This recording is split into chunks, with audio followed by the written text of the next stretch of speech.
vacation. Let's get this ironed out. Check your HR emails. We were going into a different one. They didn't need us there. They sent us here. You guys are good to go. What do you mean we're good to go? Go ahead and bring the guys in. You're not even on the phone, dude. Come on, get out of the store. See if I was on the phone or not. Here.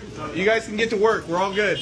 Everyone get to work. If you guys want to go ahead and take over the lanes, go ahead. Get out. Hey, out. No, go ahead and take over the lanes. Go ahead and I need people at self-check. You need to get I'm the district, and these are my workers. These are my workers. You guys need to Customer, you're good. Customer 8, I got y'all right here. Look. No. Do not let him on the lane. You guys get off the lane. You guys do not work here. You guys are good to get out. You're literally cleaning this right now. What are we talking about? Y'all go work. Tempe police arrested 21-year-old Heston Cobb. He's known as Heston James on social media. He has more than 1 million followers on Instagram and TikTok. This is video of one of those pranks that Cobb put up on social media. It has since gone viral. Tempe police say that it shows him and a group of men going into a Tempe auto shop, and they're dressed up as employees, pretending to be them. Cobb then tells the group to begin working, and the men begin grabbing equipment and crawling underneath vehicles. One employee, see, that's what they do. They jump out of the van and then they just cause chaos.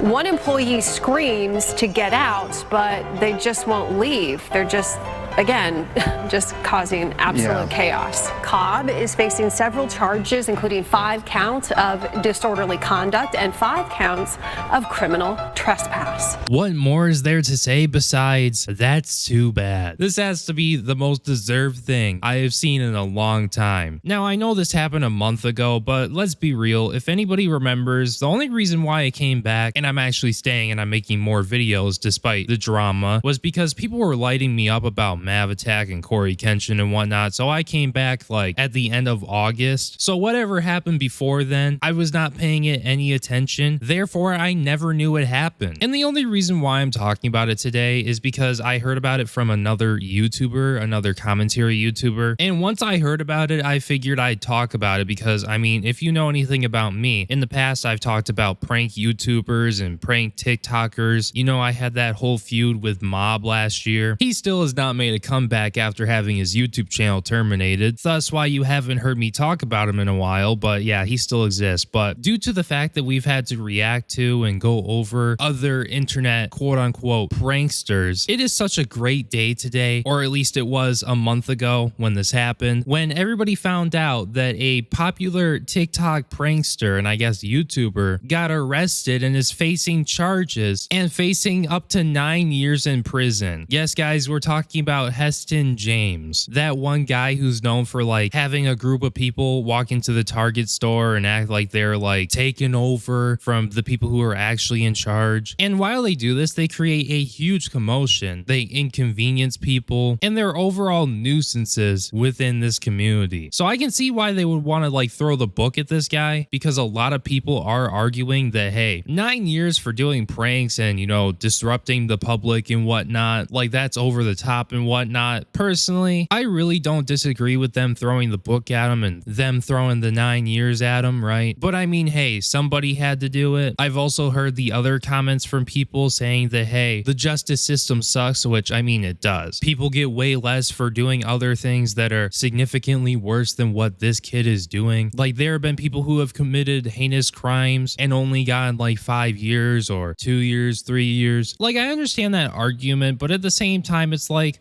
we're talking about something totally different. And while I do believe that, you know, if you commit a heinous crime, you should like get many years in prison for it, many more than just like, hey, like 5 years or something like that, because I've seen like cases where that has happened before. They talk about this stuff all the time online, but that still doesn't take away from the fact that I still do believe that this is 100% justified and honestly some hilarious shit. Like, it's literally FAFO, you know, fuck around and find out. Like, even if it might seem like, oh, 9 years in prison is absurd for the crime, after hearing more about the details, I think you'll understand why they did this. A viral TikTok prankster with over 1.6 million followers is facing felony charges after authorities say he led a month-long spree of disruptive stunts across Arizona. Pranks that may have earned him big bucks, but could now cost him his freedom. Like, please, somebody tell me how this is different from somebody going around and just like committing committing crime sprees, because that's pretty much what this is, especially when you hear about what he's been charged with. It's not like he was charged with, oh, hey, like something insane like murder, assault, whatever, like nothing like that. It's literally the things that he should be charged with because of what he's doing in public and disrupting other people's lives and being a nuisance. Yo, what's up, guys? Editor Breone here. I forgot that I have to go over the fact that, well, they charged him for burglary, right? And most people, when they think of burglary, they think of like, oh, robbing or stealing and whatnot. Well, no, it actually turns out that that's not the case, because it's burglary if you break into a place or go into a place where, you know, you're seen as trespassing and commit crimes. And we'll talk more about the other crimes he committed, like the disorderly conduct. But when you have the disorderly conduct on top of the trespassing, that's where they're getting the burglary crimes. Anyways, back to the video. Like, again, you might think 9 years is a lot, but he most likely, he probably isn't even going to get 9 years. Let's be real. That's up to 9 years. I mean, he could take a plea deal and fucking get nothing, or 1 year or something like that. So I highly doubt he's going to get 9 years. But anyways, 21-year-old Heston Cobb, known online as Heston James on TikTok, was arrested on July 23rd after police linked him to a series of incidents where he posed as an employee at local businesses and filmed chaotic scenes for content. Between March and July, Cobb and his crew entered shops like Pep Boys, Big Brand Tire, Jiffy Lube, Highland Auto Repair, and Chipotle dressed as staff, and stormed into employee-only areas while refusing to leave. So yeah, I mean, just based off of the text right there, regardless of what you see, even though they were telling him in the video, like, get out, go, we don't want you here. On top of disorderly conduct, which is basically disrupting and disturbing the peace in public, you have him trespassing. These are both, like, I mean, sure, they're not like the most heinous crimes ever, but they are crimes. And if you repeatedly keep doing the same shit, what do you expect is gonna happen? Like, some people might be like, oh, hey, felony charges. You're a repeat offender. Isn't this what people would want if you're a repeat offender? Like, these videos are definitely not pranks. They're crossing the line from something fun and playful into criminal territory, said Tempe police officer Jessica Els. They're breaking laws. I mean, they're not wrong here. And they're not being petty either. They are going into these businesses and impersonating the employees. That actually is a felony charge. Now, something that I've been seeing a lot on the internet is people saying that, oh, hey, this felony for impersonating an employee, right? Like, that's all bullshit. And I mean, hey, if you said that, that's kind of true, because I have a feeling they're most likely going to try and throw this felony right here at him, and it's just not going to work. This is Arizona's official legislative website, and we have 13-2006 criminal impersonation classification. A person commits criminal impersonation by assuming a false identity with the intent to defraud another, or pretending to be a representative of some person or organization with the intent to defraud, or pretending to be or assuming a false identity of an employee or a representative of some person or organization with the intent to induce another person to provide or allow access to property. And then they're saying this doesn't apply to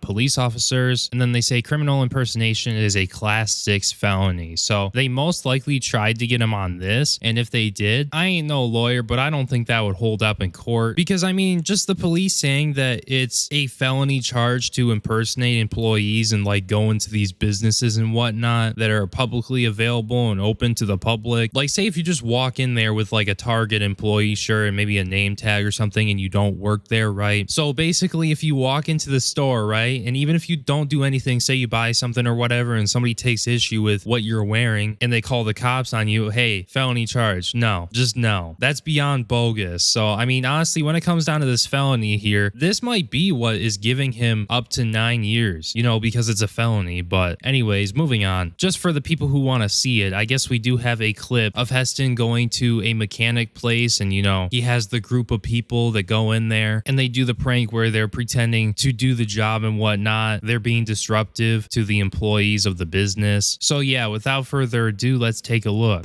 I'm just going to be bringing in all my guys because you guys have been doing a really slow job. I've been getting multiple complaints. I'm from corporate, I told you. So this one, I'm calling to my guys, and they're going to be working on all these cars. They're not? Get to calling them. Oh, get to calling them? All right, let's see. Here they are right here. I think this is them right here. Come on, come on, come on, everyone, come on, come on, come on. Everyone, get to work. Get to work. Everyone, get to work. Everyone. Yo, everyone, take that tire off. Take that tire off, quick. I got something for you guys. Everyone, check oil. Check the oil. It's good. It's good. It's good. It's good. Everyone, get under there. Get under there. Nice. Well done. Get out. Yeah. Oh yeah. Nice. Nice. Good job, everyone. That's good. I can't do cheaper than 1,000 for the catalytic. I'm telling you, it's leaking oil. Nice. Like, some people might see this as all fun and games and whatnot. It's a harmless prank, but is it really a harmless prank? Because this is legitimately what I've been seeing online. Oh, it's a harmless prank, whatever. He's just trying to be funny. Well, these are people working their regular ass, normal ass fucking jobs, and you're bothering them in the middle of the fucking day when they're working on the shit that they need to work on. And now they got to deal with you being a nuisance in their area with your group of fucking people. And then they're countlessly telling you to get out, and you're just not. Like, I guess that's the point of the prank, to not listen and to like annoy people, or I don't know, maybe you think you're funny or something. I'd like to get a reaction. But I can see why the police are now trying to throw the book at you, especially when you do this like over and over and over again. Like, there are pranksters, quote unquote pranksters online, and there's so many of them now. But on top of there being so many, like, these pranksters, like, they'll do at least one video a week, and it's like, it's always something new where they go into stores and stuff and mess with people for content. Like, you're a nuisance, and it's a pattern of behavior because you keep doing it over and over again. So it's like, what do you expect? Now, on top of it, when it comes down to being disorderly and the whole disorderly conduct thing, it's like when the police are called and the police have to show up because you're being a nuisance. I mean, when you literally could just not be a nuisance, like, you're wasting resources, you're wasting people's time, you're wasting the police's time. Like, that's what I'll see in many of these videos with other pranksters in other states, like say Florida. The police will show up, right? And then they'll say, hey, we can't do anything except for, you know, the store wants to trespass you and whatnot. And this just happens. It's a continuous cycle. And these, once again, quote unquote pranksters keep having run-ins with the police because they keep doing this over and over and over again. Like, I'm not sure if they just can't do anything about them or what, but I think some of these pranksters really need to have the book thrown at them because it's ridiculous. They're wasting people's time on top of the police's time when the police show up. Or in some cases, you'll have the pranksters be out of there before the police even show up. So it's like, you know, there ain't a situation anymore. So you just wasted the police's time. Like, people are sitting here complaining about, oh, he's facing up to 9 years, even though he's probably not even going to get 9 years or anywhere close. And then we have people saying that, oh, hey, this is an innocent prank, as it's very clear it is not an innocent prank. Cobb is now facing a total of 13 charges, including burglary, criminal impersonation, that's the one that we were talking about, disorderly conduct, and trespassing. The most serious among them is burglary in the 3rd degree, a felony that can carry nearly 4 years in prison. He's also charged with 2 counts of criminal impersonation, which are felonies under Arizona law, and 10 misdemeanor counts stemming from his disorderly and unauthorized entry into private areas. I mean, I guess you might be able to say that about like the mechanic shops and whatnot, where they're like working on the cars and whatnot, but to say that about like the Target and the Chipotle, like, these are like common public areas, even though, you know, somebody like a private company owns them, right? Like, if people can just walk in the doors and, you know, it's like a business you can walk into and like buy food or something like that, or like buy groceries and stuff like that, anybody can go in there. Like, as far as I'm aware, that would be considered a public place, even though it is like, you know, a private area. But again, I'm not law enforcement, I'm not the prosecutor, and I also don't live in Arizona. So Arizona laws are a little bit different compared to the ones we got here. Not too much different, but a little bit different. If convicted on all accounts and sentenced to the maximum, Cobb could face up to 9 years and 8 months in jail, along with over $315,000 in fines. And you know what you should do with that? You should make it so he can't pay with the money that he's made off of doing these pranks. Now, that would be funny. While first-time offenders often avoid maximum sentencing, he really isn't if he's done it like multiple times like that. Prosecutors may take a harder stance given the repeated, nature of the stunts and the fact that they were broadcast to millions online. Like, that was the whole point of that. They put it online so they can make money because, you know, people like seeing their reactions. Apparently, people like when other people go into places and mess with like your average minimum wage employees working and just trying to get through their days. People love that. And it's like, trust me, I used to work in some of these scenarios. Sure, I didn't have to deal with like these pranksters and whatnot, wasting my time and being disruptive. But despite popular belief, I've had countless jobs in public where I've had to deal with people. Maybe not people like this, but it just sucked. It really did. And people have to deal with this every day. I used to know people who were working paycheck to paycheck, working in these types of jobs, having to deal with people's BS. That's why I don't care if they throw the book at them. I really don't. I think it's justified, full stop. And again, people can criticize me for that, but I used to work in positions like these, and I used to know people who would struggle while working these jobs that they obviously did not like, other than I guess the people who they were working with, but nobody likes these, like having to do these jobs. People do them because it's a job and, you know, they get by, or for the most part, they get by. But, you know, I just figured I would include that because, I mean, this kind of like, it like really pisses me off when people like do stuff like this, when these pranksters go out and do this, and then they're making significantly more money than the people who they're pranking and getting a reaction out of. So yeah, that's why, once again, I'm happy that they're throwing the fucking book at him, and I hope he gets the 9 years and 8 months in jail. It might be over the top, but I'd say it's deserved. And it kind of makes an example out of him and shows people, hey, maybe I shouldn't go out in public and do the things that this guy is doing, or I'm gonna get fucking 9 years in fucking prison and $300,000 in fines. Like, I'm not saying don't have fun, don't do your pranks and whatnot, but bro, who is benefiting from this prank more than the other person? The prankster, the person who's getting it on video. And it's not like one of those lighthearted pranks where, you know, the person who's being pranked can get a little laugh out of it, right? No, it's not like that. It's just being an inconvenience in normal people's fucking lives. So yeah, I guess that's all I have to say about the situation. Thank you guys so much for watching. There really isn't too much more to go over, but I just wanted to thank you guys so much for watching, because I think I'm gonna wrap it up right there. And I just wanted to say, for the last video, I know our video did not do too well. Not concerned, but I wanted to point something out. Ever since the Corey drama and coming back, the average view duration on my videos and you guys watching more of my videos has been like way up. And despite the last video doing awful, and I know why it did, it was because the topic really wasn't that good. Nobody really seemed to care about it, but I was surprised. To the people who did click on it, the average view duration was insane. I don't know why, it just was. And I'm forever grateful for that. I know my videos can be a bit on the longer side compared to other people, but I really do have a lot to say about these situations, and it seems like you guys are here for it. So, I mean, I really do appreciate it, and I will continue posting when I'm not working. Now, you guys know what to do. Make sure you like, comment, and subscribe if you're new to the channel, as it helps promote the video more in the algorithm so that more people will see it. And yeah, with that all being said, my name is Breone, and I will see you in my next video. Peace.